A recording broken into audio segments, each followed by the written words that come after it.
Clearance का जो मामला है वो आखिर कब तक सुलझेगा? आखिर वन कैंडिडेट वन रिजल्ट के मामले पर बीपीएससी क्यों नहीं अपनी चिट्ठी निकाल रही है? ऐसे दिव्यांग अभ्यर्थी हैं जो TRE-1 में दिव्यांग नहीं थे तो TRE-2 में दिव्यांग हो गए और वो बहाल हो गए हैं। हम लोग पहले भी कह रहे थे और आगे भी कह रहे हैं कि बीपीएससी की पूर्व चेयरमैन और शिक्षा विभाग के अपर मुख्य सचिव के पाठक की तरफ से जो भी गलती हुई है, दोनों के बीच में जो कम्युनिकेशन गैप रहा है और शिक्षा विभाग और बीपीएससी के बीच की इसी गलती की वजह से है हजारों फर्जी वाले लोग जो है वो शिक्षक बन गए हैं। नमस्कार, आप देख रहे हैं लाइव सीरीज। मैं हूं आपके साथ रोहित। आपको बता दें कि बीपीएससी TRE 3.0 शिक्षक भर्ती परीक्षा का रिजल्ट आना बाकी है, लेकिन देखिए रिजल्ट से पहले शिक्षक अभ्यर्थियों में डर का माहौल है। लगातार जो शिक्षक अभ्यर्थी हैं वो ये बातें पूछते नज़र आ रहे हैं कि आखिर रिजल्ट में इतना देरी क्यों हो रहा है। अब देखिए रिजल्ट को लेकर छात्र नेता सौरभ खूब भड़क गए बीपीएससी आयोग पर और बोल रहे हैं कि रिजल्ट में आखिर इतना देरी क्यों हो रहा है। साथ ही साथ रिजल्ट से पहले डॉक्यूमेंट वेरिफिकेशन की भी मांग करते नज़र आ रहे हैं। क्या कुछ कह रहे हैं छात्र नेता सौरभ, सबसे पहले आप उनका पूरा बयान सुनिए। नमस्कार साथियों, जय हिंद। अभी बात होगी बीपीएससी की शिक्षक बहाली के मुद्दे पर और TRE 3 में कई सामने आ रही है समस्या कि आखिर क्यों नहीं रिजल्ट पब्लिश किया गया है। और लगातार छात्रों का एक गुहार है कि सरकार के तरफ से जितनी भी चीजें सामने आ रही है, पहला मामला जो भ्रष्टाचार को लेकर है, जो करप्शन को लेकर है और कई फर्जीवाड़े जो है वो सामने आ रहे हैं TRE-1 से लेकर TRE-2 तक।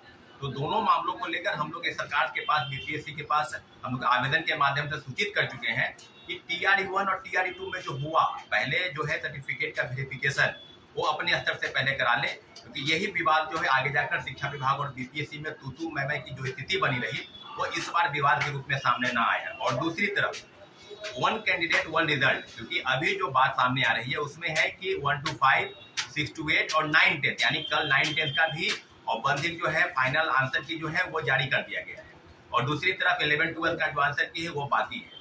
तो जो बात है कि रिजल्ट के पब्लिकेशन में जो देरी हो रही है उसके पीछे जो मुख्य वजह है वो रोस्टर क्लियरेंस का मामला चल रहा है और नए जिलों की 9 जिलों की जो सूची है वो बनाकर शिक्षा विभाग और बीपीएससी को भेज दी गई है, जो 50% आरक्षण के मुद्दे को लेकर अभी बात हो रही है कि आखिर रोस्टर क्लियरेंस का जो मामला है वो आखिर कब तक सुलझेगा।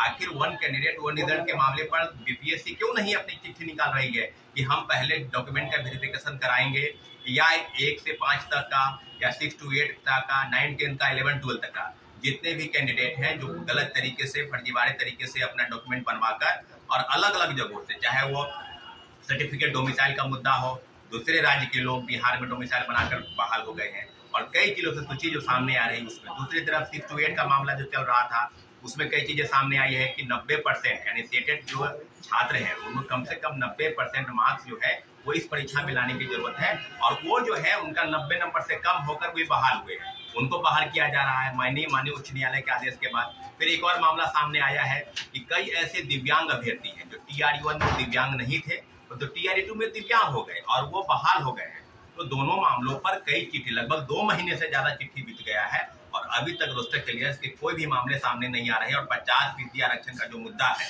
उसको लेकर लगातार जिला शिक्षा पदाधिकारी हो, DPO, DPM, BEO और DEO सबको चिट्ठी लिखा गया है कि आप रोस्टर क्लियरेंस के मामले पर अपनी जो सूची है वो शिक्षा विभाग और बीपीएससी को भेजिए।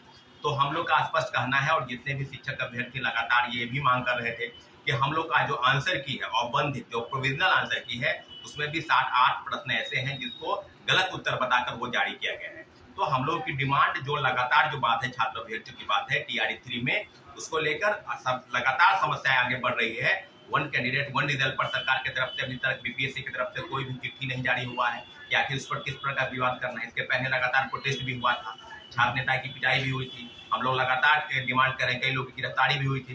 तो जिस तरह की चीजें सामने आ रही है उस पर सरकार गंभीरता से अगर विचार नहीं करेगी तो हम लोग पहले भी कह रहे थे और आगे भी कह रहे हैं कि बीपीएससी की पूर्व चेयरमैन और शिक्षा विभाग के अपर मुख्य सचिव के पाठक की तरफ से जो भी गलती हुई है, दोनों के बीच में जो कम्युनिकेशन गैप रहा है और शिक्षा विभाग और बीपीएससी के बीच की इसी गलती की वजह से है हजारों फर्जी वाले लोग जो है वो शिक्षक बन गए हैं और बिहार की शिक्षा व्यवस्था इस फर्जीवाड़े के दम पर, इस फर्जीवाड़े के आधार पर वो नहीं बदल सकती है। इसलिए हम लोग मांग कर रहे हैं और लगातार सरकार से डिमांड कर रहे हैं कि रोस्टर क्लियरेंस की जो गतिविधि है उसमें तेजी लाई जाए। अभी 9 जिले के हुआ है, अभी कई जिले बाकी हैं लगभग।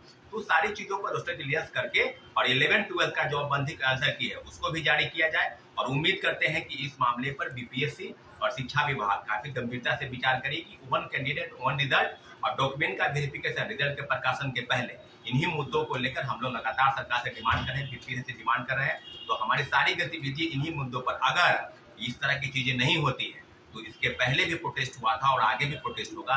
निश्चित रूप से लोकतांत्रिक तरीके से जो लड़ाई लड़ी जा रही है शिक्षक अभ्यर्थियों के साथ, वो लड़ाई को हम लोग आगे बढ़ाएंगे। और 1 कैंडिडेट 1 रिजल्ट हमारी जो मांग है और डॉक्यूमेंट का वेरिफिकेशन रिजल्ट के प्रकाशन के पहले, ये हम लोग की 2 प्रमुख डिमांड बीपीएससी को और शिक्षा विभाग को सुननी पड़ेगी। जय हिंद।